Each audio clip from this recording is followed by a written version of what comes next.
ও বন্ধু, জিহাদের পক্ষে কথা বললে মামলা খাওয়া লাগে, জিহাদের পক্ষে কথা বললে জঙ্গিবাদের তকমা গাড়ে আসবে।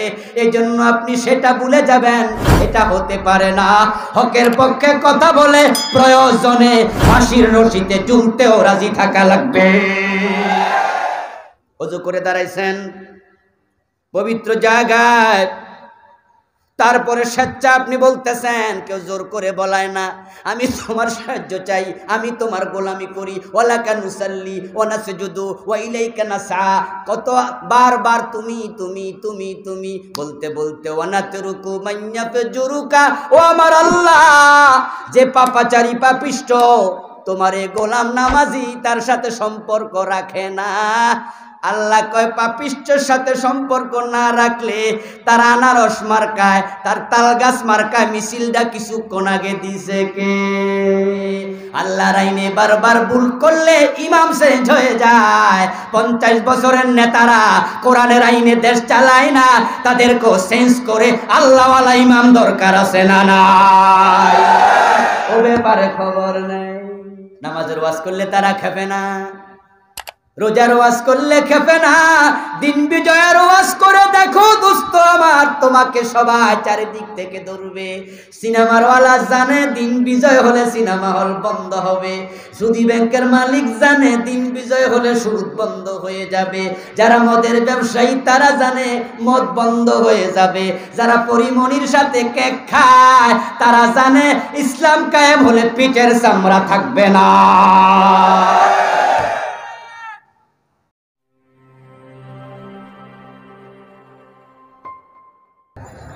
আল্লাহ তাআলার পবিত্র জাতের লাখো কোটি শুকরিয়া জ্ঞাপন করছি, যে মহান মনিব অত্যন্ত মেহেরবানি করে এই কনকনে শীতের মাঝে কুয়াশাস্নাত রাতে কোরআনের আহ্বানে কোরআনের মাঠে আমাদেরকে উপস্থিত হওয়ার তৌফিক দিলেন।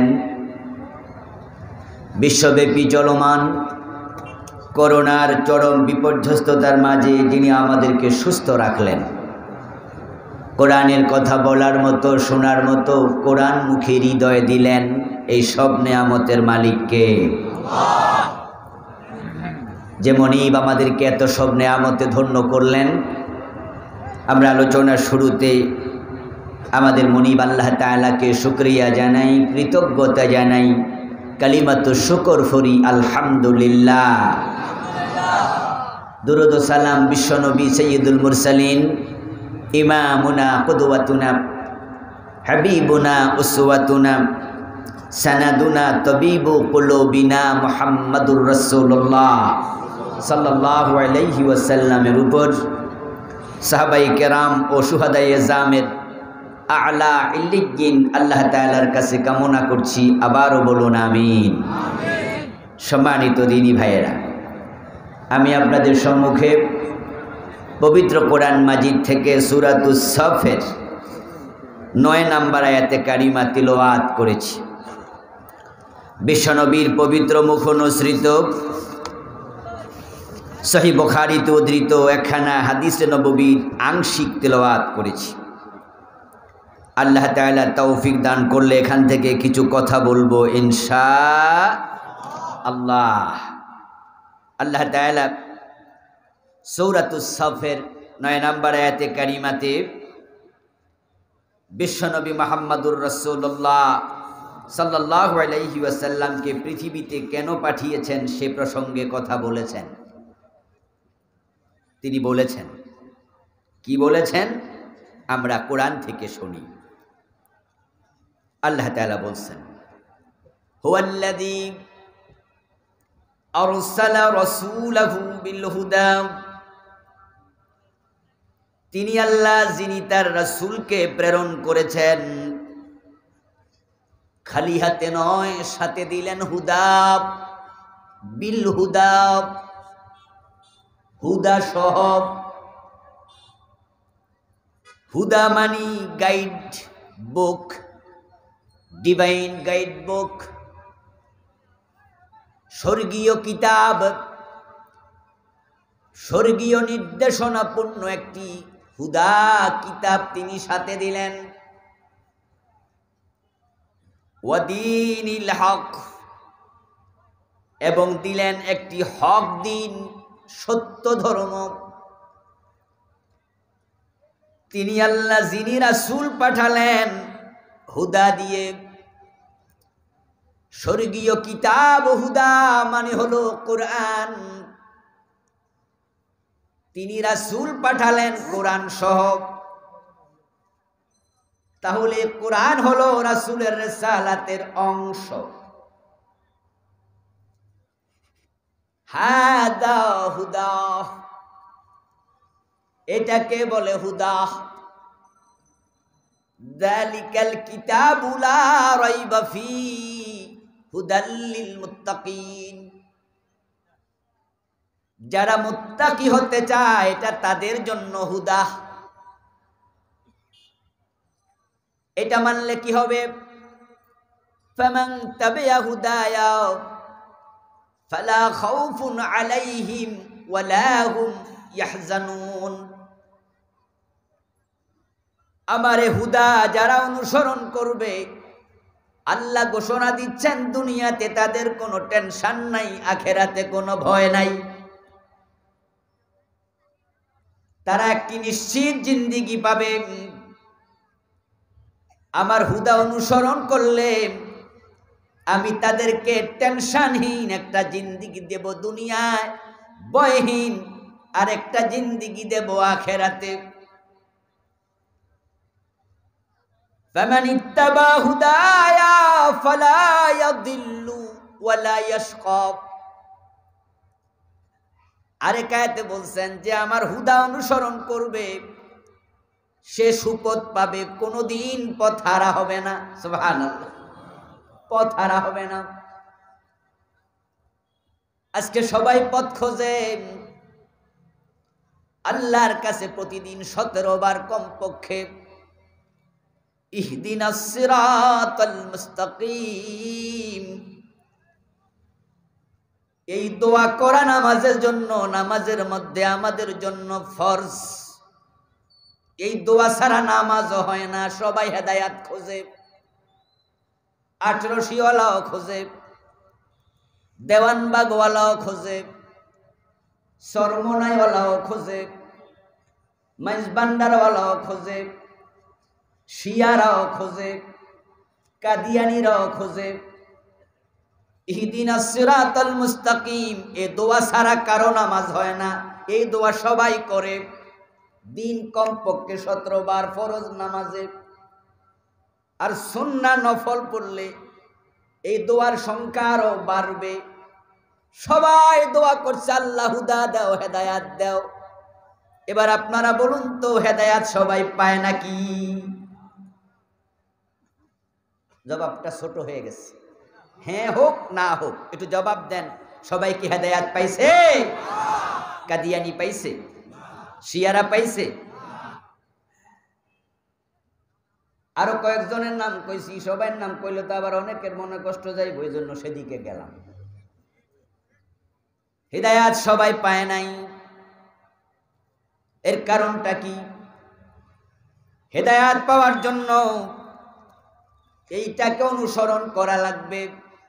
শুধু দোয়া করলে চলবে না, দোয়ার সাথে প্রচেষ্টা দাওয়াও দরকার আছে না নাই?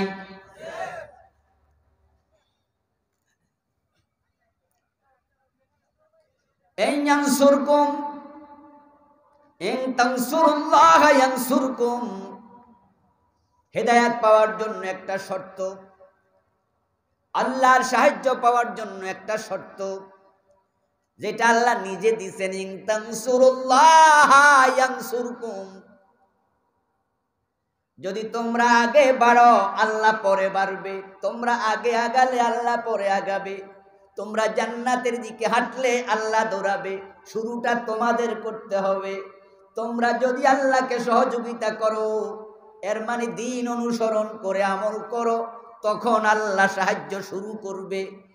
তাই কোরআন অনুসরণ না করে হেদায়াত খুঁজলেও হেদায়াত মিলবে না।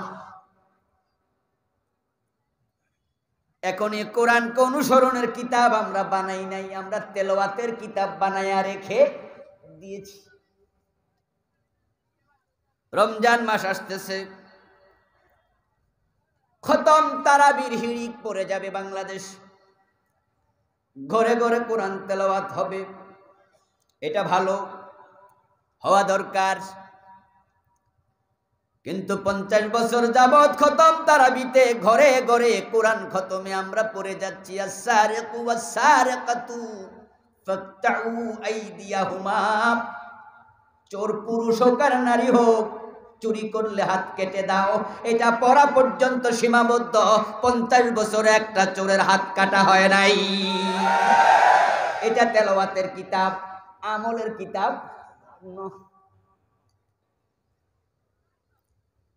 الزانية والزاني فاجلدوا كل واحد منهما 100 جلدة।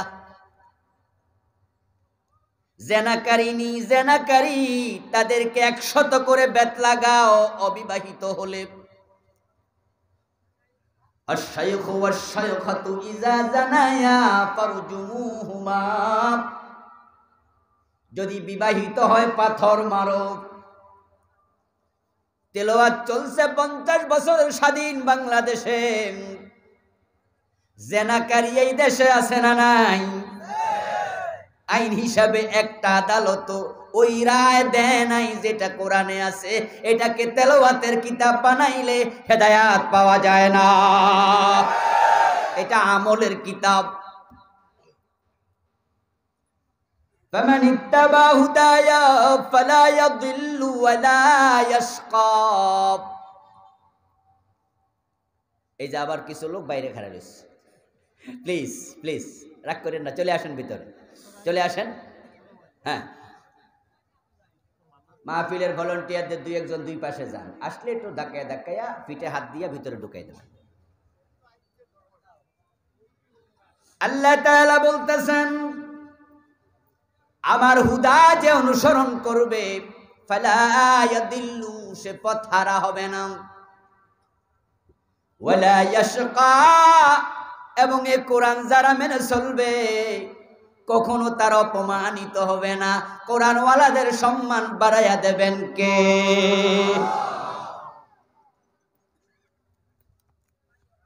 अल्लामा इकबाल বলেছেন, ও জমানে মে মুআজ্জাজ থी हामिले कुरा होकर और तुम ख्वार हुए तारके कुरा बनकर। এই কোরআনওয়ালার এক সময় সম্মানের আসনে ছিল, মুসলমান ছিল যেখানে ইজ্জত সম্মান তাদের পায়ে চুমু দিয়েছিল, সেখানে পারস্য আমরা শাসন করেছি, রোম আমাদের অধীনে ছিল, অর্ধ পৃথিবী করেছ শাসন ধুলার তখ্তে বসে, খেজুর পাতার প্রাসাদ তোমার বারে বারে গেছে খসে। অর্ধ দুনিয়া আমাদের হাতের মুঠোয় ছিল, কোরআনওয়ালারা সম্মানের আসনে আসীন ছিল। এই ভারত উপমহাদেশ আমরাই 1000 বছরের বেশি শাসন করেছি। স্পেন কালেমার পতাকা পথ করে উঠতে দেখেছে 700 বছরের বেশি। কিন্তু আজকে পৃথিবীর কোথাও আমাদের সম্মান নাই, পায়ের তলার মাটিটাও নাই। এখন আমাদের হাতে দুনিয়া নাই, ক্ষমতা নাই। মুসলমান এত নিচে নেমেছে কোরআন ছেড়ে দেওয়ার কারণে। এখন তাদের ভূখণ্ড, ইসলামের পুণ্যভূমি সৌদি আরব, সেটাও মুসলমানের হাতে নয়। আমাদের ভূখণ্ড মুসলমানের দেশ বাংলাদেশ, এটাও আমাদের হাতে নয়। দেখতে যদিও দেখা যায় ক্ষমতাওয়ালা মুসলমান, শাসকরা মুসলমান, বাস্তবতা যেটা সেটা হচ্ছে সৌদি আরব চালাচ্ছে আমেরিকা, বাংলাদেশ চালাচ্ছে ভারতে। ওদের কথার বাহিরে চলার ক্ষমতা আমাদের নেতাদের নাই, অথচ একসময় আমরা অর্ধ দুনিয়া চালাইছি।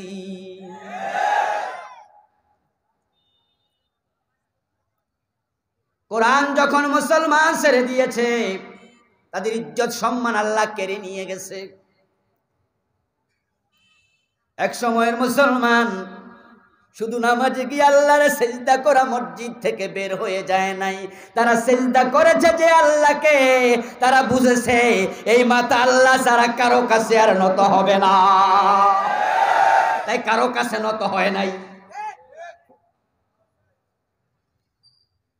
কিন্তু সেই মুসলমানেরা এখন মসজিদ আল্লাহর কাছে মাথা নত করে, মসজিদের বাহিরে কেউ আমেরিকার কাছে, কেউ ফ্রান্সের কাছে, কেউ ইউকের কাছে, কেউ ভারতের কাছে মাথা নত করছে।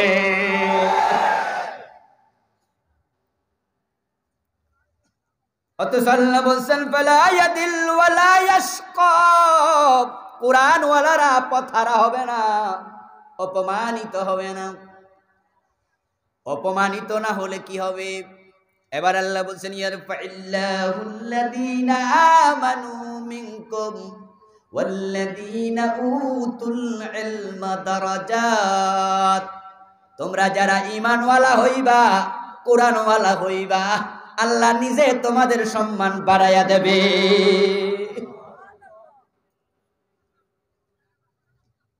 আল্লাহ তাআলা বিশ্বনবীকে কোরআন দিয়ে পাঠালেন, ওয়াদীনিল হক, এবং একটি সত্য ধর্ম দিলেন। সত্য ধর্মের নাম হলো, আপনারা বলেন কি নাম? ইসলাম। আল ইসলামু হাক্কুন ওয়াল কুফরু বাতিল, ইন্নাদ দীনা ইনদাল্লাহিল ইসলাম। ইসলাম শুধুমাত্র ধর্ম নয়, ইসলাম হলো একমাত্র ধর্ম, একমাত্র ধর্ম। ইন্নাদ দীনা ইনদাল্লাহিল,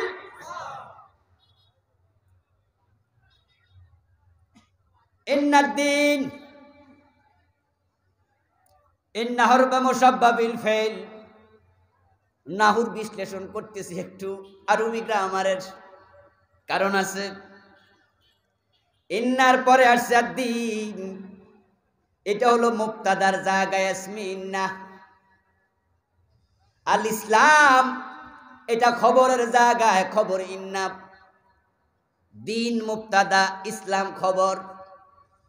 আরবি গ্রামারের নিয়ম আছে, আসলুল মুবতাদা আন ইয়াকুনা মা'রিফাতান ওয়া আসলুল খবরি আন ইয়াকুনা নাকারা।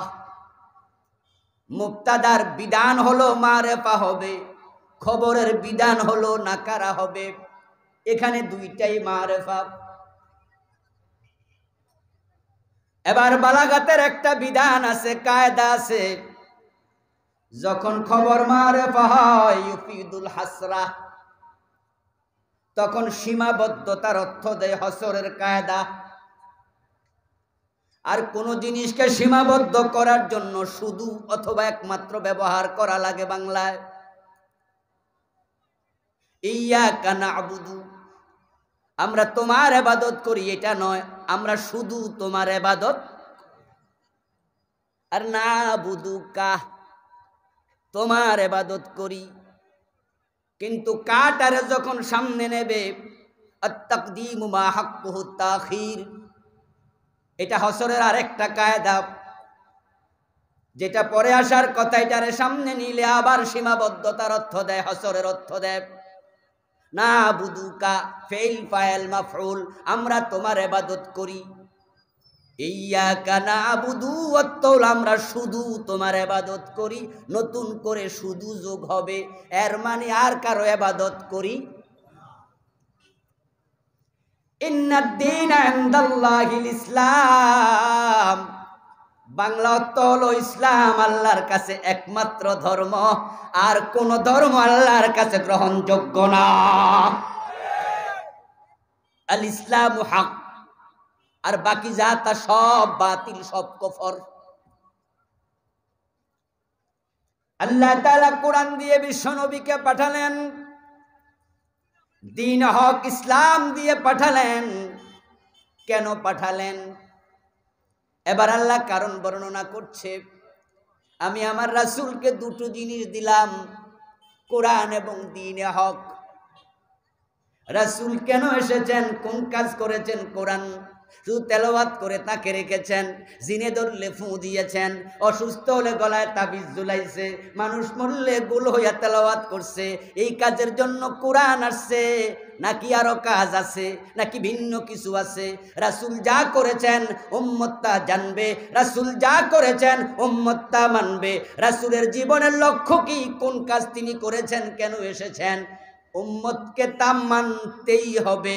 রাসূলকে না মানলে উম্মত জান্নাত পাবে না। এটা জান্নাতে যাওয়ার জন্য শর্ত। বিশ্বনবী কেন এসেছেন আমরা জানব। কোরআন দ্বীন হক তিনি কি জন্য নিয়ে এসেছেন জানব।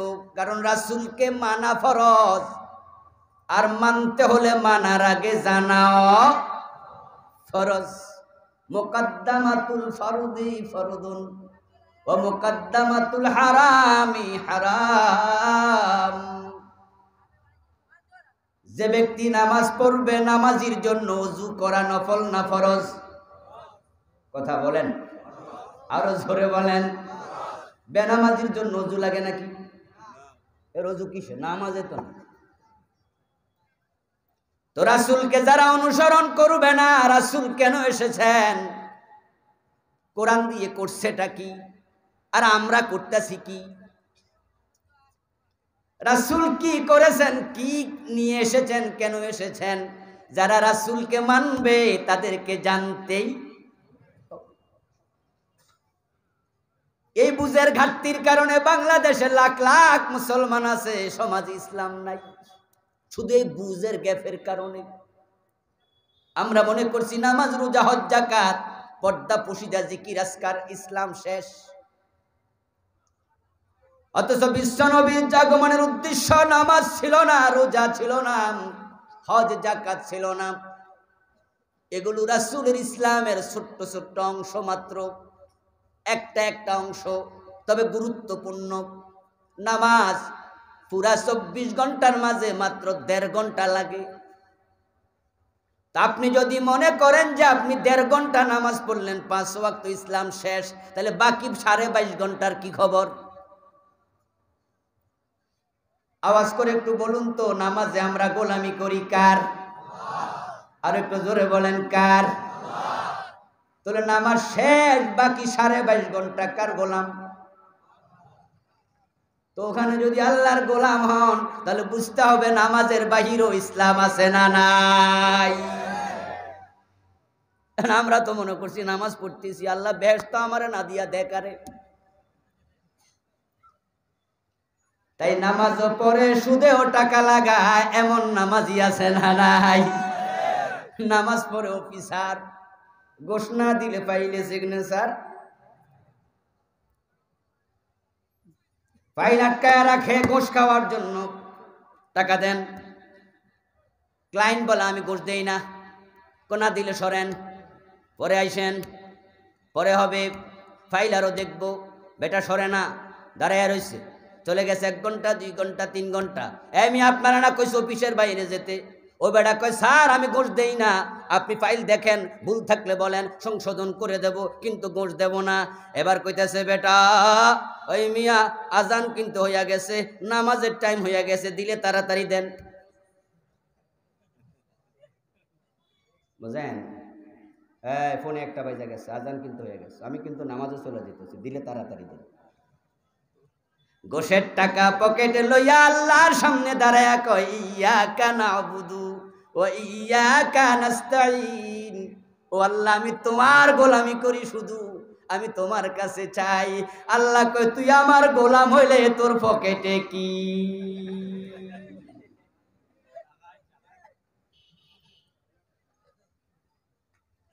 রাতের শেষ নামাজের নাম বিতির।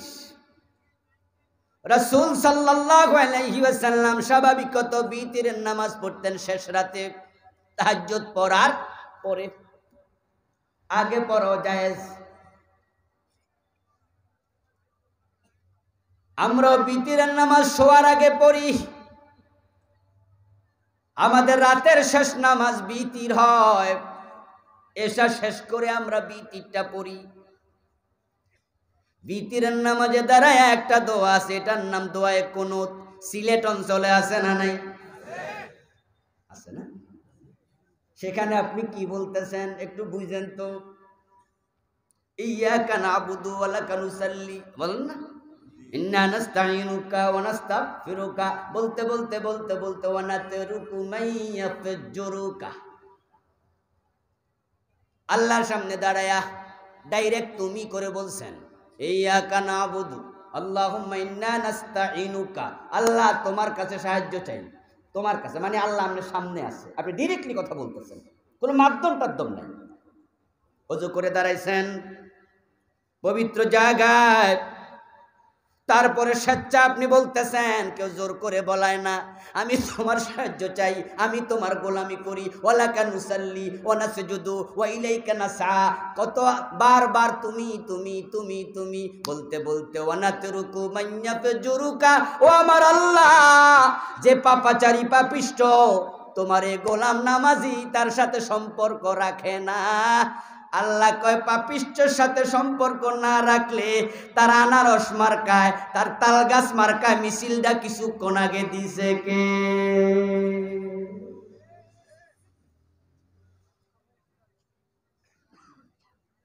তার যে মার্কা ছিল মোমবাতি, আম জাম কাঁঠাল কলা আনারস। ও বেটা তো গাঁজা খায় মদ খায়, তুই না জানো সে বেনামাজি। ওর দলে মিছিল দিয়ে আমার সামনে নামাজে খাড়ায়া কস পাপির সাথে সম্পর্ক নাই, তোর মতো মিথ্যুক আমার গোলাম হতে পারে? নামাজ বোঝে না, অথচ কি কথা ছিল, আল্লাহ তাআলা বলছেন আকিমিস সালাতা লিযিকরি, নামাজ পড়ো, নামাজ কায়েম করো আমাকে স্মরণ রাখার জন্য। ইন্নাস সালাতা তানহা আনিল ফাহশাই ওয়াল মুনকার, নিশ্চয় নামাজ তোমাকে অন্যায় থেকে ফিরাইয়া রাখবে। একজন নামাজি বাহিরে যায়া মসজিদের অন্যায়ের সাথে নিয়মিত যোগাযোগ রাখতে পারে না, মাঝে সাঝে হয়ে যেতে পারে মানুষ হিসাবে, কিন্তু একজন প্রকৃত মুসলমান প্রকৃত নামাজি কন্টিনিউ কবিরা গুনাহ করতে পারে না। নামাজ রোজা হজ যাকাত ইসলামের এক একটা অংশ মাত্র। আল্লাহর নবী মুহাম্মদুর রাসূলুল্লাহ সাল্লাল্লাহু আলাইহি ওয়াসাল্লাম পৃথিবীতে আসার আগেও জমিনে নামাজ ছিল। বলুন তো বিশ্ব নবীর আগে কি জমিনে মসজিদ ছিল না? কথা বলেন। মসজিদ আকসা বানাইছে নবী সুলাইমান আলাইহিস সালাম, মসজিদে হারাম বানাইছে আমাদের বাবা ইব্রাহিম আলাইহিস সালাম, বিশ্ব নবীর জন্মের পরে না আগে। তো নামাজ না থাকলে মসজিদ কি দরকার? হযরত ঈসা আলাইহিস সালাম হলেন বিশ্ব নবীর আগে।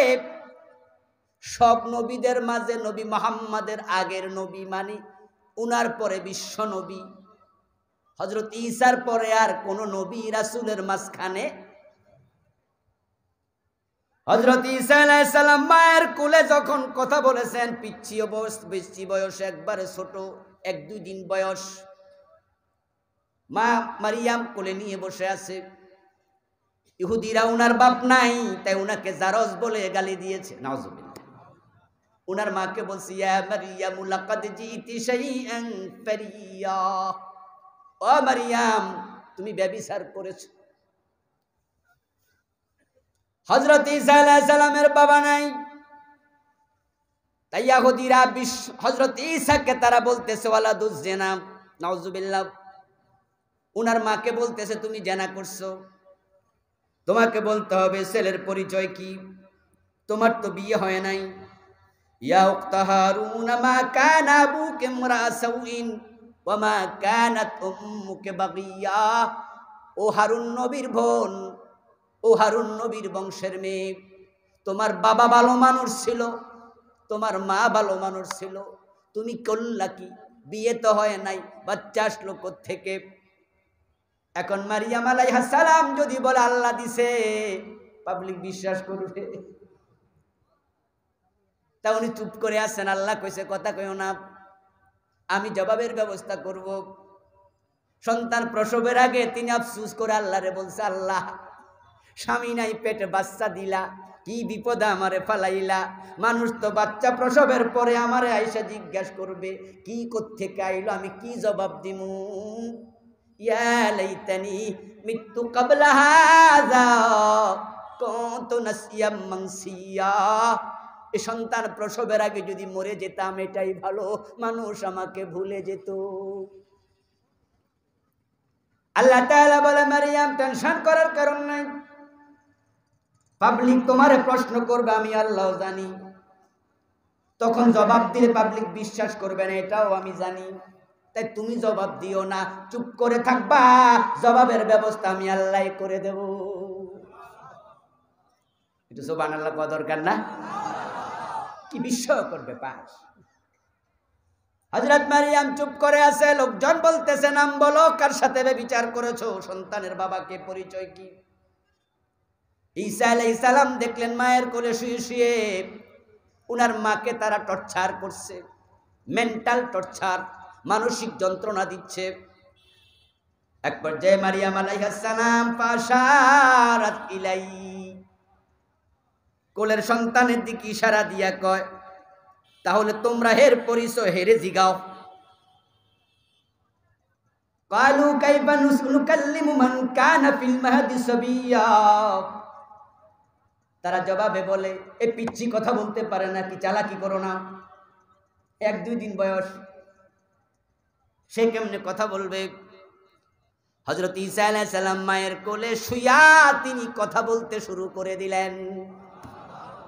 ক্বালা ইন্নী আব্দুল্লাহ আতানিয়াল কিতাবা ওয়া জাআলানি নাবিয়্যা। আমার পরিচয় শোনো, আমি আল্লাহর গোলাম এবং আল্লাহর কিতাবের মাঝে আমার নাম নবীদের তালিকায় আছে। সুবহানাল্লাহ। ওয়া আওসানি বিসসালাতি ওয়াজ যাকাতি মা দুমতু হাইয়্যা। এবং আল্লাহ আমার নির্দেশ দিয়েছে বিসসালাত ওয়াজ যাকাত। কিসের জন্য? সালাত মানে কি? সালাত মানে কি? আমাকে নামাজের জন্য আল্লাহ অর্ডার দিয়েছে। আওসানি বিসসালাতি ওয়াজ যাকাত, যাকাতের জন্য কইছে। তাহলে পূজা গেল, রাসূলের আগে যাকাতও ছিল, সালাতও ছিল, মসজিদও ছিল। এগুলোর জন্য এত বড় নবী কি দরকার? আমার বন্ধু রাসূল সাল্লাল্লাহু আলাইহি ওয়াসাল্লাম হিজরতের পরে মদিনায় গিয়ে দেখেন ইহুদিরা রোজা রাখতেছে আশুরার দিন। এমন হাদিস আছে না নাই? হাদিস কিন্তু সহিহ, বুখারীতে, মুসলিম। আল্লাহর হাবিব হিজরত করে গিয়া দেখে মদিনার ইহুদিরা রোজা রাখে। তাহলে বোঝা গেল রোজা আগে, কথা বলেন না, রোজা আগে। তো রোজা তো আছে, হজও আছে। ইহুদিরা, মক্কার মুশরিকেরা হজ করতো ল্যাংটা হইয়া। তারা বলতো যেই কাপড় পরে গুনার কাজ করি, ওই কাপড় পরে আল্লাহর ঘর তাওয়াফ কেমনে করি? তাই কাপড় খোলো। আল্লাহর ঘর তাওয়াফ তারা করতো, হজ তারা করতো, তবে কাপড় খুলে। নাউজুবিল্লাহ। এটা হলো তাকওয়াই কেলাবি, কয় কুত্তার তাকওয়া, বেশি সুফি। যেই কাপড় পরে গুনাহ করি, সেই কাপড় পরে কাবা কেমনে তাওয়াফ করি? তাই কুত্তা খুলে লাও, লুঙ্গি খুলে লাও, এটা কোনো গুনাহ না। কুকুরের তাকওয়া মানে হলো কুকুর যখন প্রস্রাব করে তখন পা তোলা দেয়, পুরুষ কুকুর দেয়নি? কথা না কইলে মজা পাই না। সিলেটে পা তোলা দেয় না। কুত্তা প্রস্রাব করার সময় পা তোলা দেয়, প্রস্রাব যেন গায়ে না লাগে। কি তাকওয়া! কিন্তু পায়খানা কইরা পানি খরচ, কি মুত্তাকি রে! আমাদের বাংলাদেশের প্রিয় মুফাসসির, বড় মুফাসসির, একটা মাহফিলে বলেছিলেন এক লোক নাকি মদ খাইতেছে, বড় বড় মুসওয়ালা, তাই সে হাত দিয়া, বাম হাত দিয়া মুস্তলা দিয়া ডান হাতে খাইতেছে। একজন পাশ থেকে জিজ্ঞাসা করলো, ভাইজান এরকম খান কেন? কয় মুস লাগলে মাকরু হয়। খাইতেছে কি? হারাম। কথা বলেন না, খাইতেছে কি? আর তাকওয়া দেখাইতেছে কিসের? মাকরু। মোস লাগলে আবার মাকরু হইয়া গেলে। মক্কার কাফের গুলো হজ করত, ইহুদিরা রোজা রাখত, ঈসা আলাইহিস সালামের উম্মত 4 ওয়াক্ত নামাজ পড়তো। একদিন এশারের টাইমে বিশ্ব নবী এশারের নামাজ পড়ে সাহাবায়ে কেরামের দিকে তাকায়া বলতেছে, ও আমার সাহাবারা, আগেকার কোন উম্মত এশারের টাইমে ফরজ নামাজ পড়ে নাই, এটা আমার উম্মতের জন্য খাস। সুবহানাল্লাহ। আমরা 5 ওয়াক্ত পড়ি, ঈসা নবীর উম্মত পড়তো 4 ওয়াক্ত। নামাজ ছিল, রোজা ছিল, হজ ছিল, যাকাত ছিল। আরে ভাই, আপনি মসজিদে 500 টাকা চাঁদা দিয়া ভাবতেছেন আপনি জান্নাতি মানুষ, কাম শেষ, বাবা মাসে 500 টাকা দিই। হাতেম তাই নামে একজন বড় দানশীল ছিল। দানশীলদের তালিকা করলে হাতেম তাইয়ের নাম সিরিয়াল 1 নাম্বার, 2 নাম্বার, 3 নাম্বারে ওই জায়গা দখল করবে। কিন্তু হাতেম তাই দান করার পরেও জাহান্নামী।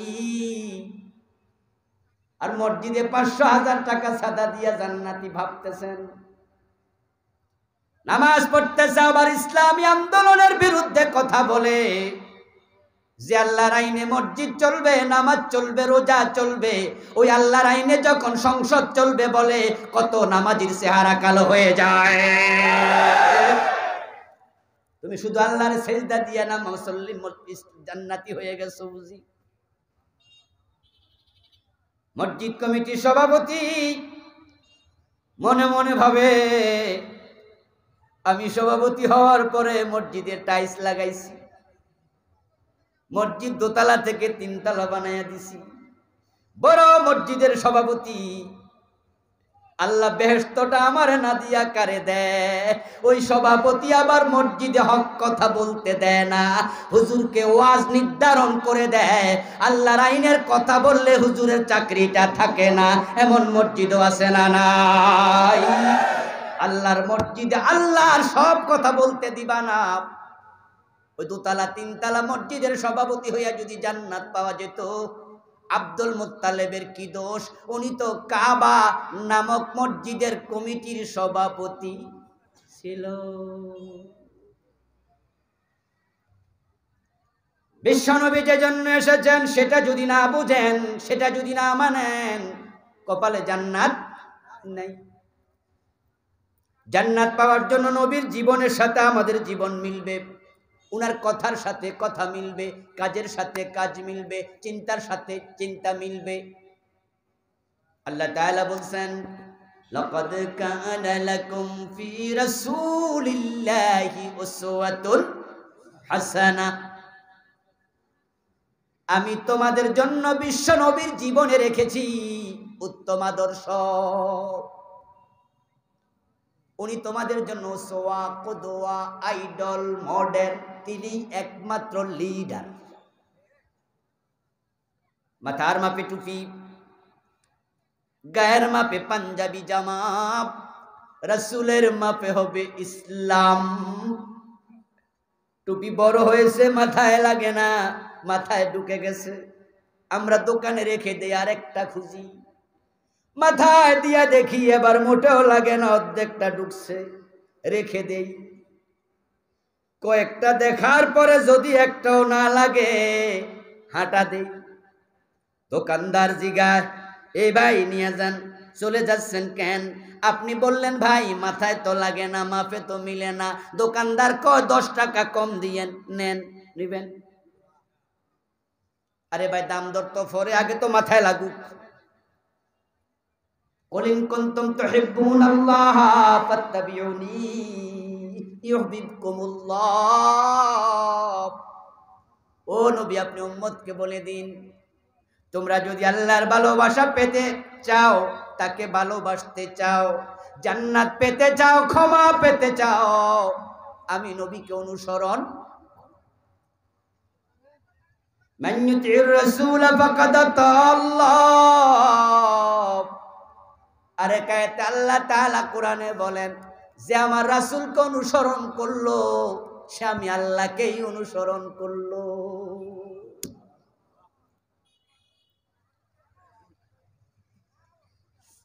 মাগরিবের নামাজের ফরজ কয় রাকাত? চুপ করলে তো হইব না, এক হাতে তো তালি বাজবে না, কথা বলতে হবে। মাগরিবের ফরজ কয় রাকাত? যদি আপনি বেশি সওয়াবের আশা 4 রাকাত পড়েন, সওয়াব একটু বেশি হবে তো হবে না? চতুর্থ নাম্বার রাকাতে কি সোনার বাংলা গান গাইছেন নাকি? সূরা ফাতিহা তো পড়ছেন। হাদিস তো হলো কোরআন পড়লে প্রতি অক্ষরে কয় নাকি কমপক্ষে 10 দিয়া শুরু, আরো বেশি আল্লাহ দিতে। আল্লাহু ইউদাইফু লিমান ইয়াশা। মুমিনের প্রত্যেকটা আমলের ব্যাপারে কোরআনের বক্তব্য হলো, এটা হলো কামাতালি হাব্বাতিন আনবাতাত সাবআ সানাবি। মুমিনের আমল, মুমিনের সাদাকা, মুমিনের সব জিকির আজকার, মুমিনের সব কিছু হলো একটা শস্য দানার মতো, ধান গাছের মতো। একটা ধান গাছ লাগাইলা দেখবা 5-7টা উঠে গেছে, প্রতিটা গাছে আবার সরা হয়েছে, প্রতিটা সরাতে 100টা করে আবার ধান ধরেছে। আল্লাহ শস্যর কথা বলে যাচ্ছে, একটা বুঝ দিলেন। একটা দানা থেকে শস্য দানার জন্ম নেয়। এরপর আয়াতের শেষে কয়, শাশ্বতে শেষ না, আল্লাহু ইউদাইফু লিমান ইয়াশা। আল্লাহ যাকে চায় তারে পূরণ দিয়া দিয়া, গুণ দিয়া দিয়া বাড়াইতে থাকে।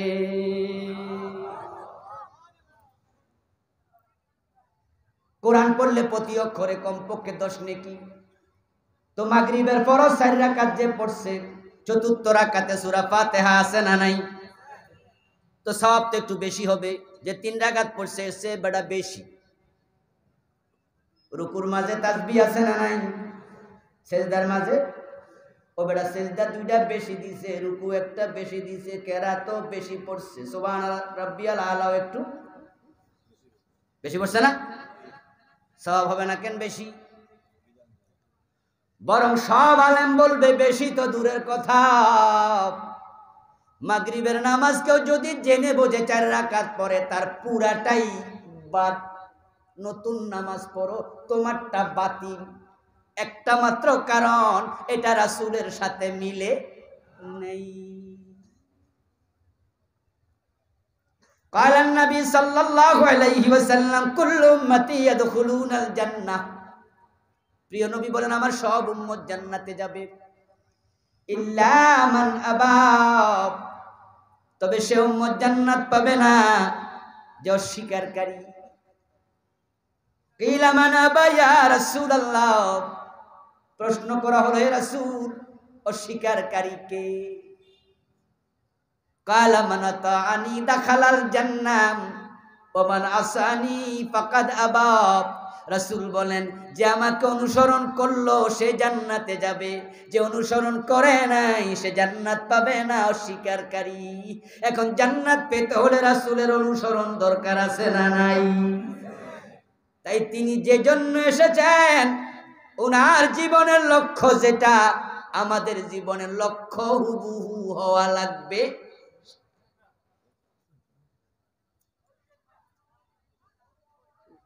আপনারা রাসূলকে অনুসরণ করেন না, এটা কিন্তু আমি মোটেও বলি না, বলার কোনো সাহসও আমার নাই। কারণ যারা দেওয়ানবাগে মুরিদ হয় তাদের মুখও দাড়ি আছে না নাই? কথা বলেন না ভাইয়া। দেওয়ানবাগের পীর সাহেব যে মরে গেছে, কি দাড়ি কামাইছে? ওর দাড়ি আমার চেয়ে লম্বা ছিল। আমার বন্ধু, যে পীর সাহেবরা সেজদা নেয়, মুরিদ সেজদা দেয়, ওই পীর সাহেবদের মাথাও কারো কারো টুপি আছে না নাই? তো সুন্নাহ না মানলে টুপি আইলো করতে? দাড়ি, টুপি, পাজামা, পাঞ্জাবি আপনাদের মাথায়ও আছে, মেসওয়াক আছে, পাগড়ি আছে। সুন্নাহ আপনারাও মানেন না, এটা আমি বলি না। কিন্তু একটা জায়গায় ঝামেলা হয়ে গেল, সেটা হলো আমরা রাসূলকে মানি নিজেদের সুবিধা মতো। রাসূল মানি ততক্ষণ সুবিধা আছে যতক্ষণ, বিপদ আছে যেখানে রাসূল আর মানে না সেখানে।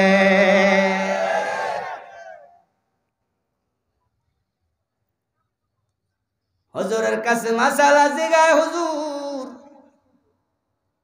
মিষ্টি খাওয়া সুন্নত শুনছি হুজুর, আমি জানতে আইছি ভাত খাওয়ার আগে খামু না পরে খামু?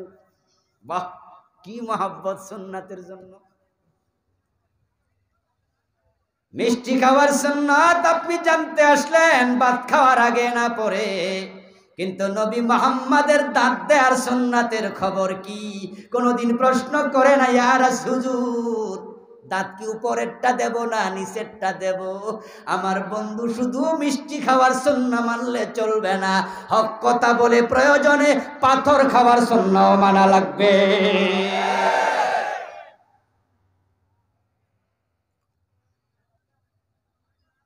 রাসূল সাল্লাল্লাহু আলাইহি ওয়াসাল্লামের সুন্নাহ আপনি মানেন না আমি বলিনি।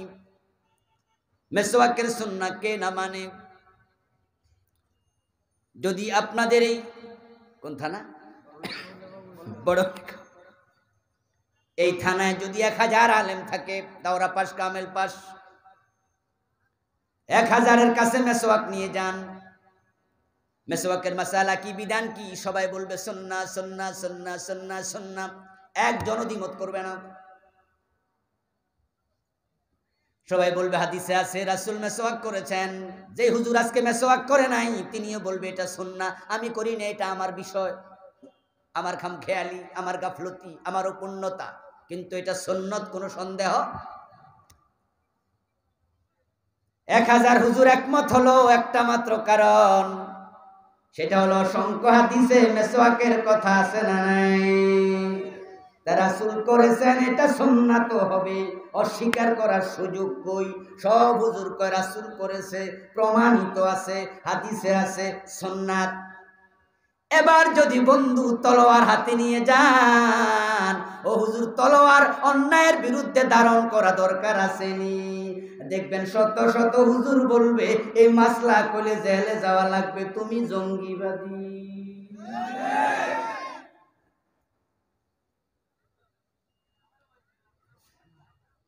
মেসওয়াকের কথা হাদিসে আছে, কিন্তু কোরআনে আমি কোথাও পাইনি। সিওয়াক মেসওয়াক এ জাতীয় শব্দ কোরআনে নাই, কিন্তু হাদিসে আছে। তাই এটা যদি সুন্নাহ হয়ে যায়, নবী মুহাম্মদুর রাসূলুল্লাহ সাল্লাল্লাহু আলাইহি ওয়াসাল্লাম 27টি যুদ্ধে সেনাপতি হইয়া তলোয়ার হাতে নিয়েছেন, ওই জিহাদের কথা কোরআনে আছে না নাই? তো কোরআনে শত শত আয়াত আছে, এটা জঙ্গিবাদ হলো কেমনে?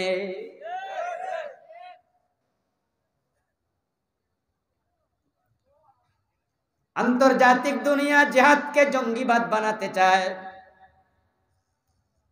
তাই আপনারা দেখবেন CNN, রয়টার্স, BBC, সব মিডিয়া এক সময় পাগলের মতো 24 ঘন্টার মাঝে যত খবর দেয়, 24 বার খবর দিলে মুসলমানদেরকে 24 বারে বারবার 24 ঘন্টায় জঙ্গি বলেছে, টেররিস্ট বলেছে।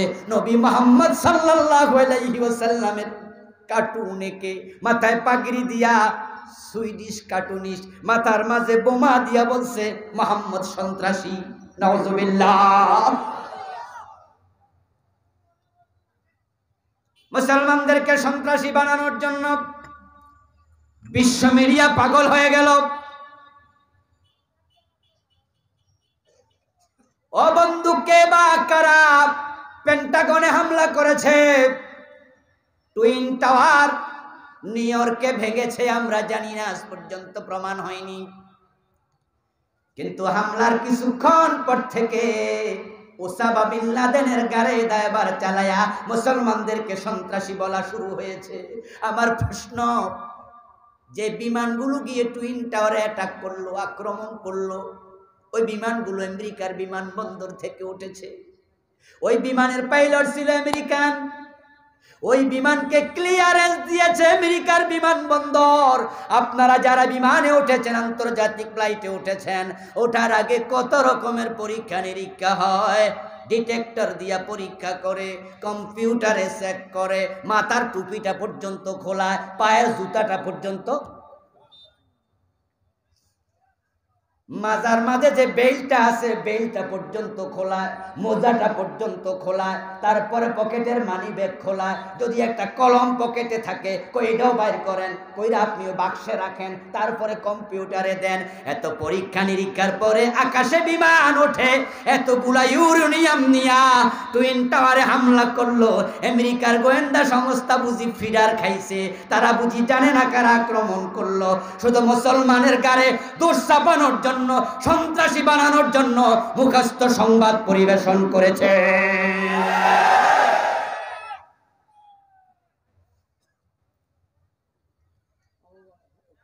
আমার বন্ধু, তখন থেকে জিহাদের বিরুদ্ধে একটা প্রপাগান্ডা শুরু। এখন বাংলাদেশের হাজার হাজার আলেম, হাজার হাজার খতিব, হাজার হাজার বক্তা, হাজার হাজার পীর জিহাদের পক্ষে কথা বলতে সাহস করে না। জিহাদ লিখা বই পাইলে জঙ্গিবাদের মামলা দিয়ে দেয়।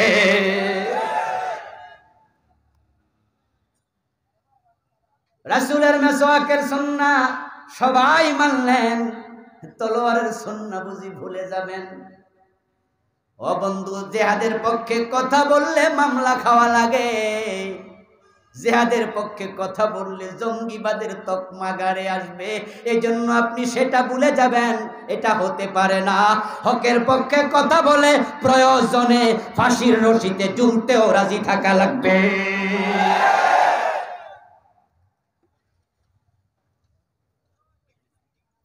ইমাম হুসাইন রাদিয়াল্লাহু তাআলা আনহু জেনে বুঝে কল্লা দিছে, আবেগে দেয় নাই। আমির হামজা রাদিয়াল্লাহু তাআলা আনহু কলিজা দিছে। আর আপনি মিষ্টি খাওয়ার সুন্নাহ তালাশ করতেছেন। জাতিকে বুঝাইয়া দিতে হবে, আমেরিকাকে জানাইয়া দিতে হবে, সিএনএন রয়টার্সকে বুঝাইয়া দিতে হবে, জিহাদ এবং জঙ্গিবাদ এক হতে পারে না। মুসলমানরা কখনো জঙ্গি হয় না। আমরা তো সেই ইসলাম মানি যে ইসলামের নবী মুহাম্মদুর রাসূলুল্লাহ সাল্লাল্লাহু আলাইহি ওয়াসাল্লাম বিনা প্রয়োজনে গাছের পাতা ছিঁড়তেও মানা করছে। বিনা প্রয়োজনে একটা চড়ুই পাখি হত্যা করা যাবে না, হাদিস। আর আমরা মানুষ মারবো? বরং আমাদের কোরআন আমাদের শিখিয়েছে বিনা অপরাধে যে একটা মুমিন মারবে, একটা মানুষ হত্যা করবে, মান কাতালা নাফসাম বিগাইরি নাফসিন আও ফাসাদিন ফিল আরদি ফাকান্নামা কাতালান নাসা জামিআ। বিনা অপরাধে একটা মানুষ মারা মানে তামাম দুনিয়ার 800 কোটি মানুষ হত্যা করার মতোই অপরাধ। কে বলেছে? আওয়াজ করেন না একটু, জিমায়া গেলে হবে না। কে বলেছে? আল্লাহ বলছে বিনা প্রয়োজনে, বিনা অপরাধে একটা মানুষও মারা যাবে না। সেখানে আমরা টুইন টাওয়ার ভাঙবো, হাজার হাজার মানুষ মারবো? How can it possible? আল্লাহর হাবিব বলছে যদি কোনো ব্যক্তি একটা চড়ুই পাখি বিনা প্রয়োজনে হত্যা করে, হাসরের ময়দানে আল্লাহ তাআলা চড়ুই পাখিটাকে জীবন দেবেন, কথা বলার সুযোগ দেবেন। পাখিটি আল্লাহর আদালতে মামলা করবে, আল্লাহ সে আমাকে প্রয়োজন ছাড়া মেরেছে, আমি এর বিচার চাই। আল্লাহ বলবেন, ও আমার বান্দা, তুমি এর জান ফিরাইয়া দেও, না তোমার ক্ষমা।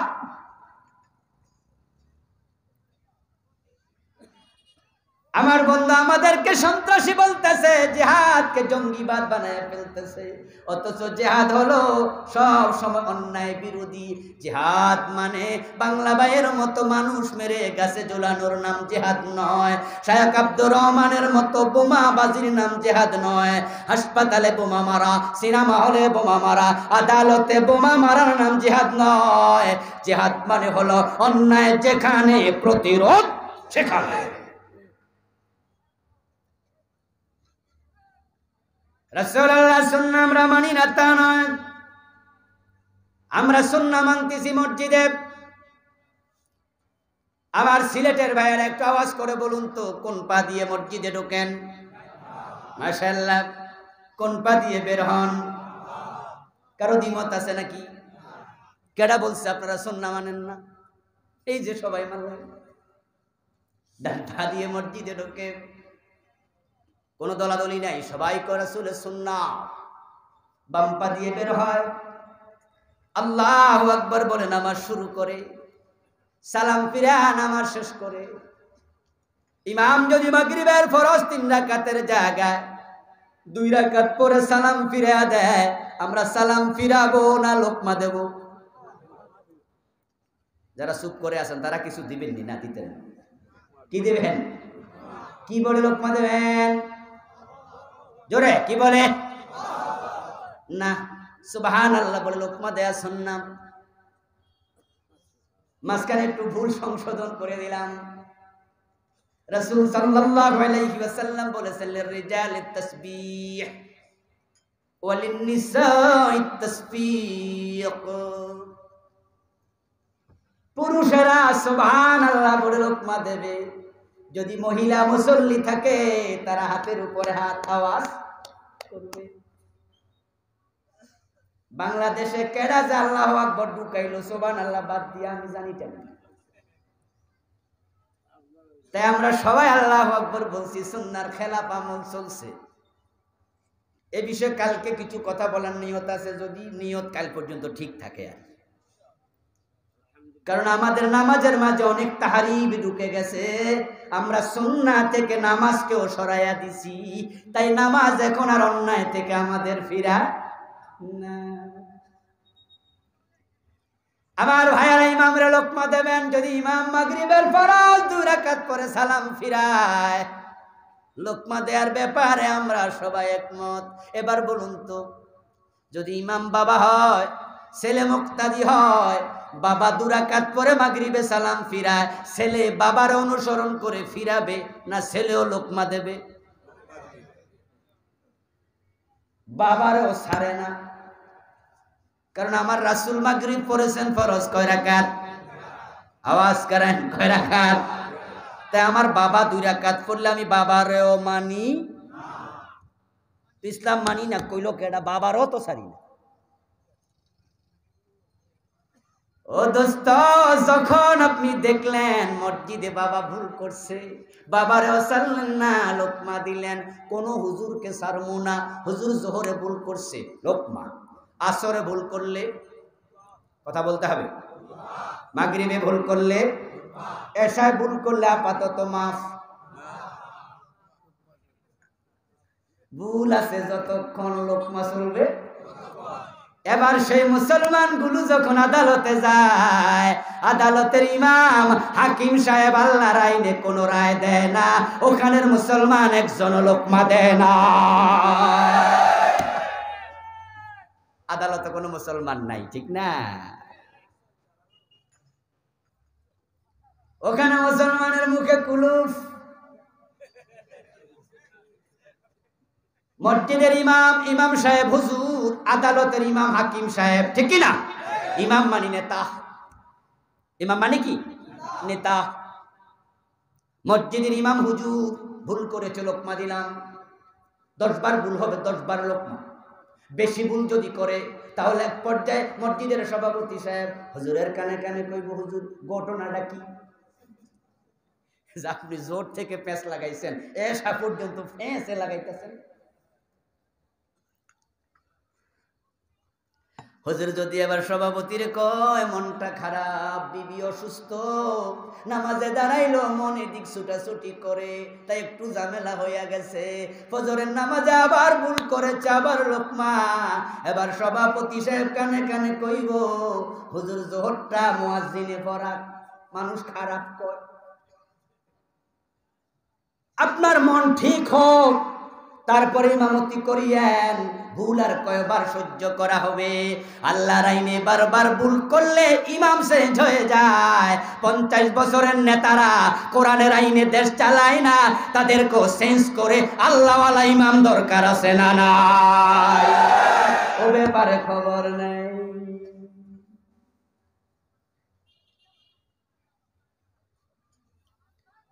আদালতের বাদী মুসলমান, বিবাদী মুসলমান, হাকিম মুসলমান, সাক্ষী মুসলমান, বিচারক মুসলমান, ঠিক না?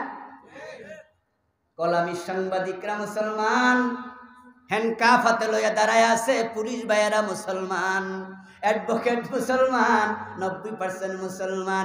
আল্লাহর আইনে রায় দেয় না, সেখানে লোকমা দেওয়ার কেউ নাই, সবাই ব্রিটিশ আইন মাথা পেতে মেনে নেয়। শুধু হুজুরে সোজা পাইছে, মসজিদের হুজুরে সোজা পাইছে, তাই শুধু হুজুরে লোকমা দেয়, কোনো সারটার নাই। কারণটা কি? এর কারণ হলো সচেতন মুসলমান অচেতন নয়। আমি জানি, বোঝেন, মসজিদের হুজুরের বিরুদ্ধে কথা বললে, লোকমা দিলে, ভুল ধরে দিলে, হুজুর আপনারে জড়াইয়া ধরে, হাতে চুমু খায়, হুজুর কয় আপনি বালা কাম করছেন, নয়তো মাগরিবের নামাজটা বাদ যাইতো। কিন্তু আদালতে লোকমা দিতে গেলে হাকিম বলবে হু আর ইউ, এই ওরে ধরেন, ও বেটা আমার আইন শিখাইতে আইছে, আমি সংবিধানের বাহিরে গিয়া কেমনে রায় দেই? ও আদালত অবমাননা করছে, মামলা দেন। আদালতে হক কথা বললে মামলা খাওয়া লাগবে, মসজিদে লাগে না, তাই আদালতে লোকমা দেয়ার লোক পাওয়া যায় না। ইসলাম মানে ততক্ষণ বিপদ আপদ নাই যতক্ষণ। সুবিধাবাদ জিন্দাবাদে মুমেন হওয়া যাবে না। তাই যদি প্রকৃত আমরা জান্নাতি হতে চাই, অন্যায় যেখানে আছে মাথা তুলে প্রতিরোধ করা লাগবে। এটার নামই হলো জিহাদ। জিহাদ মানে শুধু মারামারি না।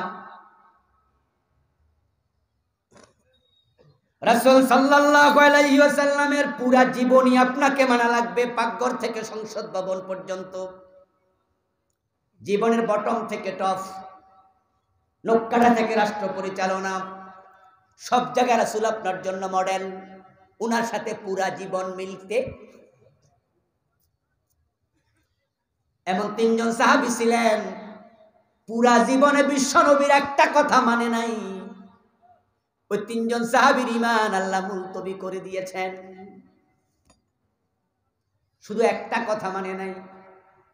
হযরত কাব বিন মালিক, হিলাল ইবনে উমাইয়া, মুরারা বিন রবি রাদিয়াল্লাহু তাআলা আনহুম, শুধু তাবুকের যুদ্ধে রাসূল বলছেন চলো, সবাই চলো। উনারা যাব যাব বলে যায় নাই। ফিরে আসার পরে রাসূল কয় ওদের সালাম নেওয়া যাবে না, আল্লাহ মানা করছে, কথা বলা যাবে না। তাদের স্ত্রীদেরকে ডেকে বলল এক বিছানায় ঘুমানো যাবে। ঈমান মুলতবি। আর আপনারা চোর ধরে হাত কাটেন না, ডাকাত ধরে শুলে দেন না, জেনা করলে পাথর মারেন না, মদ খাইলে বেত লাগান না, ডজন ডজন আল্লাহর আইন বাদ দিয়া জান্নাতের স্বপ্ন দেখতেছে। আল্লাহ তাআলা বিশ্বনবীকে কেন পাঠালেন এবার বলেন, হুয়াল্লাযী, আমার সাথে সবাই পড়ুন যারা পারেন, হুয়াল্লাযী আরসালা রাসূলাহু বিল হুদা ওয়া দীনিল হক ودين الحق ليظهره على الدين كله ولو كره المشركون। একটু জোরে আওয়াজ দিয়ে বলেন সুবহানাল্লাহ। এই আয়াতটা আল্লাহ তাআলা 3টা সূরাতে নাযিল করছে। সূরাতুস সাফ আয়াত নাম্বার 9, সূরাতুল ফাতহ আয়াত নাম্বার 28, সূরাতুত তাওবা আয়াত নাম্বার 33। আমি রাসূল কেন পাঠাইছি শোনো, 3 সূরাতে একই কথা বলেছেন, লিউযহিরাহু আলাদ-দীনি কুল্লিহি। আমি রাসূল পাঠাইছি এই কোরআনের বিজয় করার জন্য। আমি ইসলামের বিজয়ের জন্য রাসূল পাঠাইছি। আমার বন্ধু, ওই বিজয়ের খবর আমরা ভুলে গেছি। তাই বাংলাদেশে নামাজ আছে, রোজা আছে, হজ আছে, যাকাত আছে, দিনের বিজয় নাই। তাই দেশের কোন জায়গায় ইসলাম পাওয়া যায় না, কোথাও ইসলাম নাই। নামাজ রোজা আছে আলহামদুলিল্লাহ। ইসলাম দিয়ে এখন সংসদ চলে না, গণভবন চলে না, বঙ্গভবন চলে না, আদালত চলে না, শিক্ষা মন্ত্রণালয় চলে না, অর্থনীতি চলে না, সমাজনীতি চলে না। ইসলাম দিয়ে এখন মসজিদও চলে না। হক কথা বললে ইমামের চাকরিটাও থাকে না। দিনের বিজয় যদি হয়ে যেত তাহলে নামাজের ওয়াজ আর দরকারই হতো না। দিনের বিজয় যখন হবে সংসদে আইন তৈরি হবে, আজান হওয়ার সাথে সাথে দোকান বন্ধ হওয়া লাগবে, না হয় পুলিশ জেলে নেবে, লাইসেন্স বাতিল করে দেয়া হবে। সবাই মসজিদের দিকে যাও, মসজিদের দিকে যাও। দোকানদার, ক্রেতা, বিক্রেতা সব নামাজি যদি মসজিদমুখী হয়ে যায়, এক একটা বাজারের মসজিদে 3 বার 5 বার জামাত হওয়া লাগবে, মসজিদে মুসল্লি জায়গা দেয়া যাবে না।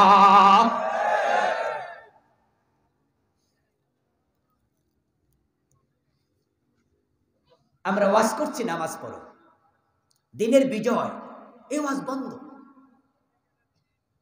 এই ওয়াজ হাজার হাজার লোক ভুলে গেছে, এটা রাসূলের জীবনের লক্ষ্য। আরেকটা কারণ আছে, নামাজের ওয়াজ করলে মার খাওয়া লাগে না, হজ জাকাতের ওয়াজ করলে মার খাওয়া লাগে না, জিকির আজকারের ওয়াজ করলে মার খাওয়া লাগে না। কারণ নামাজ যারা পড়বে তারা পড়ুক, বেনামাজিরা কয় আমাদের কি, সুদের ব্যবসায়ী কয় আমার ক্ষতি কি, মানুষ নামাজ পড়ুক, সিনেমা হলের মালিক কয় আমার ক্ষতি কি, বেনামাজিরা তো সিনেমা দেখবে। কিছু নামাজিও সিনেমা দেখে, এমনও আছে না নাই? সুদী ব্যাংকওয়ালা কয় আমার কি, নামাজ মানুষ পড়ুক। নামাজের ওয়াজ করলে তারা খেপে না, রোজার ওয়াজ করলে খেপে না। দিন বিজয়ের ওয়াজ করে দেখো দোস্ত আমার, তোমাকে সবাই চারিদিক থেকে ধরবে। সিনেমার ওয়ালা জানে দিন বিজয় হলে সিনেমা হল বন্ধ হবে, সুদী ব্যাংকের মালিক জানে দিন বিজয় হলে সুদ বন্ধ হয়ে যাবে, যারা মদের ব্যবসায়ী তারা জানে মদ বন্ধ হয়ে যাবে, যারা পরিমণির সাথে কেক খায় তারা জানে ইসলাম কায়েম হলে পিঠের চামড়া থাকবে না।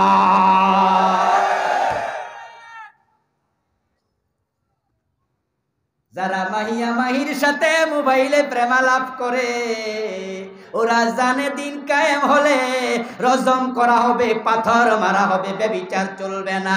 তাই দিন কায়েমের কথা বললে জঙ্গি বলে, এটা বলে, ওটা বলে, প্রয়োজনে ফাঁসিতেও ঝুলাইয়া দেবে, এবং সেটাই হচ্ছে।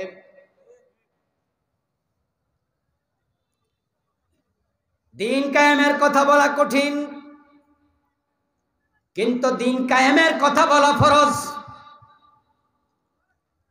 যতই কঠিন হোক ফরজ ছাড়ার সুযোগ। শীত যত বেশি হয় ওযু করা লাগে কিনা কথা বলেন? স্বাস্থ্য যত খারাপই হোক নামাজ মাফ হয়? দিনের কিছু বিধান আছে মাফ নাই। দাঁড়িয়ে নামাজ পড়ো সম্ভব নয়, বসে না হয় শুইয়া মাফ নাই। ওযু করতে কোনো কারণেও পারো তায়াম্মুম করো, ওজোর দেখায়া মাপ পাইবা সুযোগ নাই। কিছু বিধান আছে তার মাঝে একটা হলো দিন কায়েম করো, দিনের বিজয় করো। রাসূল বলে এটা করতে গেলে বিপদ আসবে, আমিও জানি, আমি দাঁত দিয়েছি। দিন বিজয়ের কথা বলে মূসা নবী দেশ ত্যাগ করেছে, ঈসা আলাইহিস সালামকে শত্রু পরিবেষ্টিত অবস্থা আকাশে আল্লাহ তুলে নিছে, আমির হামজা কলিজা দিছে, আমার নাতি ইমাম হুসাইন কল্লা দিছে। ওই দিন বিজয়ের কথা বললে তোমাদেরও বিপদ আসবে। ভয় পায়া যদি কথা বলা বন্ধ করে দাও, আমার নবীর জীবনের লক্ষ্য থেকে তুমি বিচ্যুত হয়ে যাবে। আমরা যারা মাহফিলে এসেছি বলছি এবং শুনছি, দ্বীনের প্রতি আমাদের সবার অন্তরে দরদ আছে, ঠিক না? আমি জানি সবার আছে। এখানে তাবলীগের ভাই আছে, এখানে পীর সাহেবের মুরিদ আছে, এখানে ইসলামী আন্দোলনের কর্মী আছে, এখানে আমরা বিভিন্ন দলের লোক আছি, কিন্তু দ্বীনের প্রতি দরদের ব্যাপারে আমরা সবাই এক। তাবলীগের ভাইয়েরা নামাজের জন্য কত ওয়াজ করলো, কত ওয়াজ করলো, এত ওয়াজ কেউ করে না, কেউ করে না। প্রতিদিন আসরের পরে দল বেঁধে বেঁধে মানুষের বাড়িতে যায়, চা দোকানে যায়, মসজিদে আসেন, মসজিদে আসেন, মসজিদে আসেন। পীর সাহেব হুজুররা পালকিতে চড়ে নৌকায় চড়ে বাংলাদেশে এসেছে। এখনো পীর সাহেবরা নামাজের জন্য কত খেদমত করছে, দিনের প্রচার করতেছে, বক্তারা নামাজ পড়ো বলতেছে, খতিবরা নামাজ পড়ো 3.5 লাখ মসজিদ থেকে বলতেছে, কিন্তু ফজরে সালাম ফিরায়া দেখো মসজিদ খালি।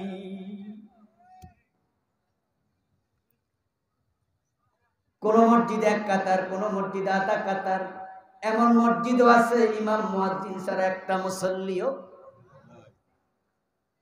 ও আস্ত হলো রেজাল্ট। মাঝে মাঝে যখন দূরে মাহফিল নেই, যেমন কক্সবাজারে, একবার উত্তরবঙ্গে একদিনের মাহফিল হলে গাড়ি নেই না, ছোট গাড়ি, ডলটল লাগে। কারণ ছোট গাড়ি রাতের বেলা চালাইলে বড় বড় গাড়িওয়ালারা মশা মাছি মনে করে, এজন্য বিমানে যাই, বড় গাড়িতে করে চলে আসি। আর যেদিন যাই সেদিন লা ইলাহা ইল্লা আনতা সুবহানাকা ইন্নী কুনতু মিনাজ জালিমিন পড়তে পড়তে যাই। আমার বন্ধু এই তো গত কয়েকদিন আগে কক্সবাজার থেকে আসছিলাম, রাতের বেলায় গাড়িতে করে মাহফিল শেষে কুমিল্লা 14 গ্রাম আসাতে ফজরের টাইম হলো। ড্রাইভারকে বললাম, ভাইজান নামাজ পড়বো, মসজিদ আছে সামনে, আমি চিনি, ওই জায়গায় দাঁড়াবেন। 150 গাড়িওয়ালা থামাইলো। ও আমার প্রিয় ভাই, ওই গাড়ি থেকে আমি একজন ছাড়া আর একটা লোক নামে নাই, একটা লোক ফজরের নামাজ পড়লো না। ড্রাইভার নামছে, কন্ট্রাক্টর নামছে, আমি এসে বিড়ি টানতেছি। নামাজ পড়ে এসে দেখি দুজনে চান্স যেহেতু পাইছে একটু মোমবাতি টাইনা লই। নামাজ কই ওয়াজ তো অনেক হয়েছে। আসরের টাইমে বাজার মসজিদে নামাজ পড়ে একটু বারান্দায় এসে দাঁড়াবেন, মসজিদের দিকে তাকাবেন, বাজারের দিকে তাকাবেন, অনুপাতের অঙ্ক করবেন, কত পার্সেন্ট মসজিদে, কত পার্সেন্ট বাজারে।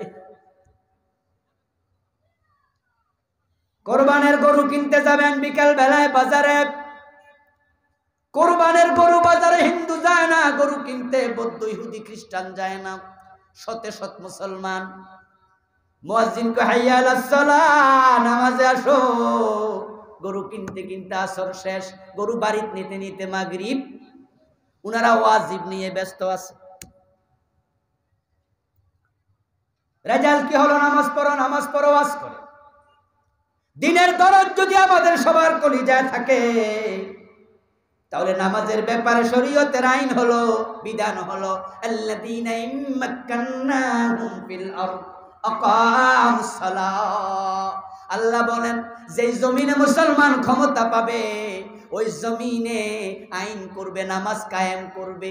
ইমাম আবু হানিফা, শাফি, মালিক, আহমদ ইবনে হাম্বল 4 ইমাম একমত, কোন বালেগ নামাজ না পড়লে তারে জেলে দিতে। ইমাম শাফি রাহিমাহুল্লাহ বলেন, জেলে দেওয়ার আগে কিছু পিটুনি দিও, হে যেন বুঝে নামাজ পড়তে। আমরা ওয়াজ পর্যন্ত সীমাবদ্ধ। দিনের বিজয় যদি হয়ে যায় তাহলে বন্ধু মসজিদ মুখী মানুষ হবে। কত ওয়াজ আমরা করলাম মদের বিরুদ্ধে, ও বন্ধু ওয়াজে কি লাভ হয়েছে আমি জানি না, তবু ততটুকু লাভ হয়েছে, যারা মদ খায় না তারা ভবিষ্যতের ব্যাপারে সাবধান হবে, খাবে না। কিন্তু যারা খায় এই ওয়াজ তাদের উপকারে আসে না, কারণ যারা মদ খায় তারা মাহফিলে নেই। এখন তাদের মদ কেমনে বন্ধ করবেন? ইয়াবা বন্ধ করার জন্য, গাঁজা, হেরোইন, ফেন্সিডিল বন্ধ করার জন্য ইসলামের আইন লাগবে। 80 বেদ শুরু করে দাও, সংসদ আইন পাশ করো। 6 মাস যদি 80 বেদ চলে, ওয়াজ নসিহত লাগবে না, বাংলাদেশে মদ থাকবে না। খেলার নাম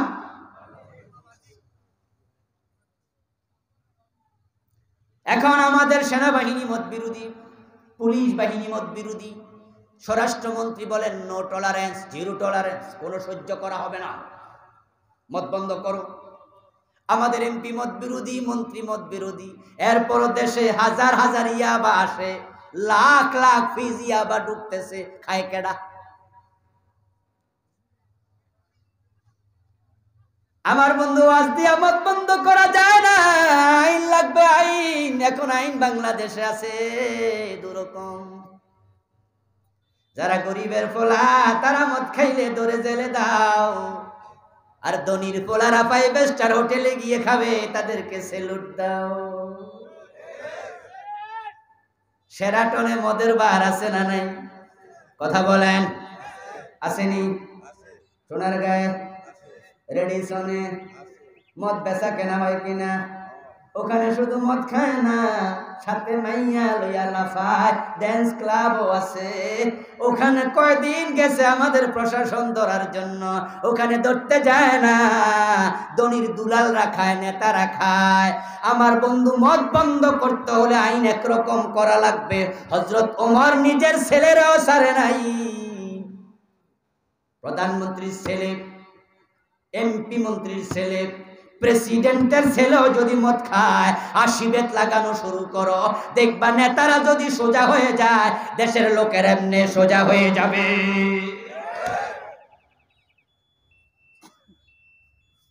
দিন বিজয় ছাড়া চুরি বন্ধ হবে না, সিনেমা বন্ধ হবে না। শেষ হয়ে যাচ্ছে যুব সমাজ, শেষ। এই প্রজন্মকে কার কাছে রেখে যাব? ভবিষ্যৎ প্রজন্মকে। মাঝে মাঝে ভেবে কষ্ট পাই। হাতে হাতে মোবাইল, মোবাইলের ভিতরে সিনেমা হল আছে না? না, কঠিন অবস্থা। ভারতের জি বাংলা স্টার জলসার কারণে বাংলাদেশের মুসলমানের ঘরগুলা সিনেমা হল হয়ে, সকালবেলা চা দোকানে ঢুকে টেলিভিশনটা লাগায়, রাতের 12টার আগে আর বন্ধ।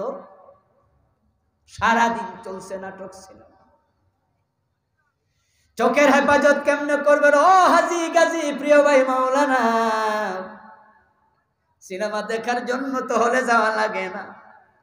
রাস্তার পাশে মোড়ে মোড়ে বিভিন্ন পিলারে এমন জায়গায় পোস্টার লাগায়, কানা বেড়ার চৌকো।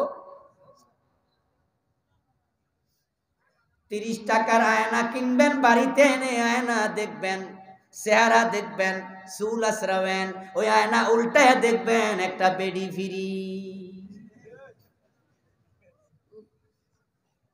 ঠিক কিনা? ঠিক কিনা? ঠিক কিনা? পর্দা করবেন কেমনে? হাজার হাজার মেয়ে তো ওর নাই পড়ে না ঢাকা শহর। এই জন্য আল্লাহ দিনের বিজয়ের জন্য রাসূল পাঠাইছে। দিন বিজয় করো, পর্দা কায়েম হয়ে যাবে। দিন বিজয় করো, সিনেমা বন্ধ হবে। দিন বিজয় করো, সুদীর ব্যাংক চলে যাবে। দিন বিজয় হলে দিন কায়েমের পরিবেশ তৈরি হবে। এখন দিন বিজয়ের কথা বলা বড় জটিল। যারা দিন বিজয়ের কথা বলে ওদেরকে ধরে ধরে জেলে ঢুকাইয়া দেয়। বৌদিয়া দর্শনের মামলা দেয়। বউ নাকি জামাই দর্শন করছে, কি আজীব মামলা। উনি রিসোর্টে গেছে, বউ লইয়া, উনার অপরাধ হয়ে গেছে। বউ দিয়া দর্শনের মামলা করাও। তোমরা কারা? তোমরা কারা? ওই 3-4 মিনিটের ভিডিও পাস হওয়ার পরে জাতি তোমাদের চরিত্র সম্পর্কে জেনে গেছে। এখন এই বিপদ দেখে দিন কায়েমের কথা বলা, দিন বিজয়ের কথা বলা বন্ধ করা যাবে না, যাবে না। ভয় পাওয়ার কোনো কারণ নাই। মুমিনের জেলখানা এই দুনিয়াটারে আল্লাহ ঘোষণা দিয়েছে, আর দুনিয়া সিজনুল লিল মুমিনিন। রাসূল বলেছেন, ও জান্নাতুল কাফিরিন। পুরা দুনিয়ায় তো মুসলমানের জন্য জেলখানার মতো। ভয় পাওয়া যাবে না, ভয় পেও না। আল্লাহর সাহায্য আসবে, আল্লাহর সাহায্য আসবে। আল্লাহ আমাদেরকে একা ছেড়ে দেবে না। রাত্রি যত গভীর হয়, প্রভাত তত ঘনিয়ে আসে। মেঘ দেখেও কেউ করিসনি ভয়, আড়ালে তার সহ্য হাসে। আল্লাহর সাহায্য আসবে, কোনো সন্দেহ নাই। আমি কোনো সন্দেহ পোষণ করি না। এর কারণ এ কোরআন।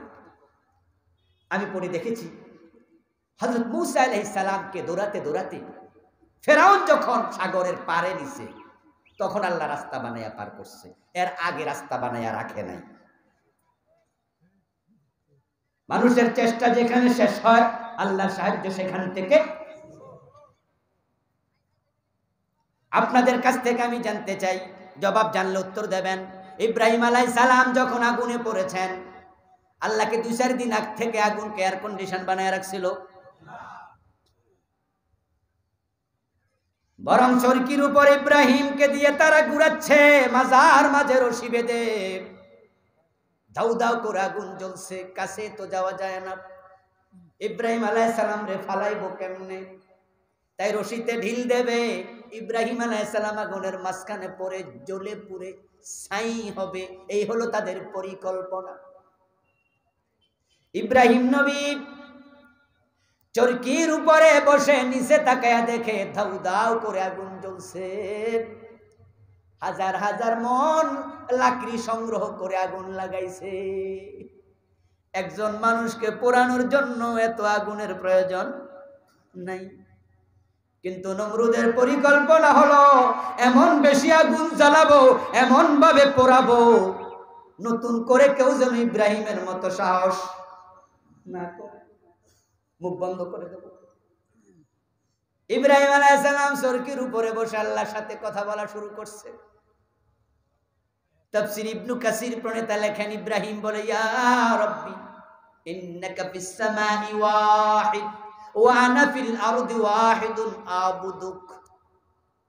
ইব্রাহিম আলাইহিস সালাম বলে, আল্লাহ, আকাশ তুমি একা চালাও, তুমি আকাশে একা, তোমার আদেশে সব চলে, জমিনে তোমার গোলাম ইব্রাহিম একা। সুবহানাল্লাহ বলবেন না? আমার সাথে আমার বাবাও নমরুদের দলে, আমার মাডা আমার সাথে নাই, আমার মাডাও নমরুদের দলে। তবে আল্লাহ আমি ভয় পাই না, কারণ হাসবি আল্লাহু নি'মাল ওয়াকিল। আমার সাথে পড়েন, হাসবি আল্লাহু নি'মাল ওয়াকিল নি'মাল মাওলা ওয়া নি'মান নাসির। কি চমৎকার দোয়া!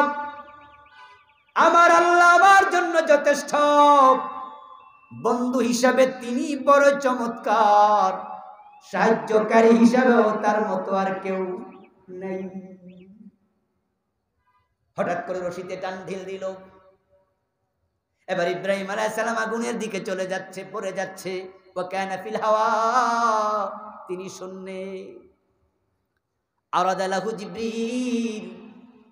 তাফসীর ইবনে কাসির প্রণেতা বলেন, হঠাৎ করে রশিতে টান দেওয়ার পর ইব্রাহিম পড়ে যাচ্ছে আগুনে।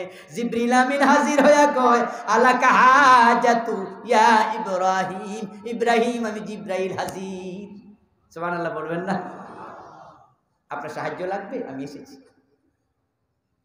ইব্রাহিম আলাইহিস সালাম জবাব দেন, আম্মা মিনকা ফালা ওয়া আম্মা মিনাল্লাহি ফাবালা। নো থ্যাঙ্কস, আপনার সাহায্য লাগবে না, আমার আল্লাহ যথেষ্ট। এই বিপদে তাওয়াক্কুল কার উপরে? জোরে বলেন, কার উপরে? সে আল্লাহ এখনো আছে না নাই? তাওয়াক্কুল বাড়াতে হবে, ভয় পেয়ে পলানো যাবে না। রাসূলের সাথে জীবনের লক্ষ্য মিলবে না, কপালে জান্নাত নাই। জান্নাত ভীরু কাপুরুষের জন্য নয়, জান্নাত হলো আমির হামজাদের জন্য, জান্নাত হলো বেলালদের জন্য, জান্নাত ইমাম হুসাইনদের জন্য।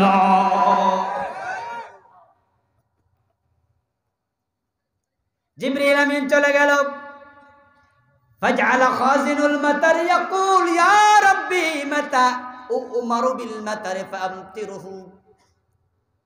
হযরত মিকাইল আলাইহিস সালাম চিৎকার দিয়া কয়, আল্লাহ অনুমতি দাও, আমি বৃষ্টি বর্ষণ করে আগুনটা নিভাই। আল্লাহ তাআলা বলেন, না জিবরিলের সাহায্য আমার ইব্রাহিম নেয় নাই, ও মিকাইল বৃষ্টি দেওয়ার দরকার নাই, বরং আমার উপর ভরসা করছে, আমি সাহায্য করব। সুবহানাল্লাহ। কুল্লা ইয়া, আমার সাথে পড়ুন, কুল্লা ইয়া নারু কুনি বারদান ওয়া সালামান আলা ইব্রাহিম।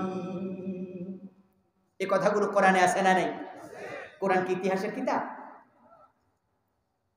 এই ঘটনা ঘটেছে বিশ্ব নবীর উপর কোরআন আসার 2500 বছর। আজ থেকে 4000 বছর আগে ঘটনা ঘটেছে।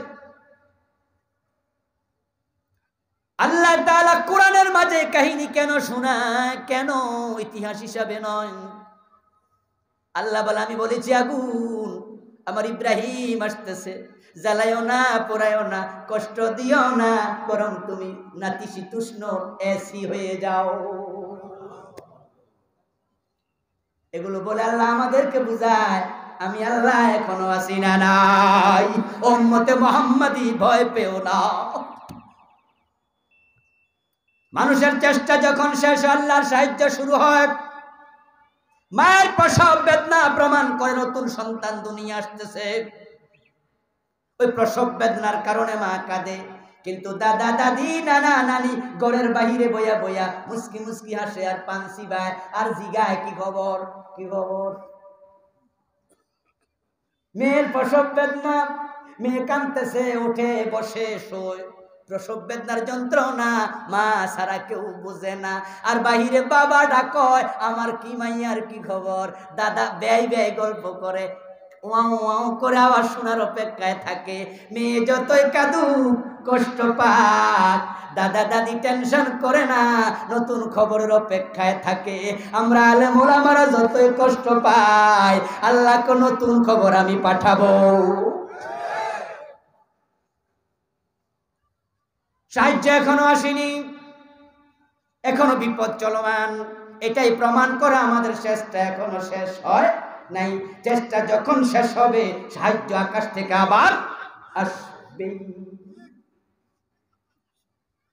আমি যে দিন বিজয়ের কথা তখন বললাম, এবার আপনাদের কাছ থেকে একটু জবাব চাই। সবাই জবাব দেবেন।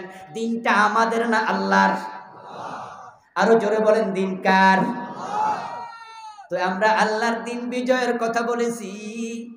এখানে রাজনীতির গন্ধ যদি কেউ খোঁজে, বুঝতে হবে সে আল্লাহর দিন বিরোধী।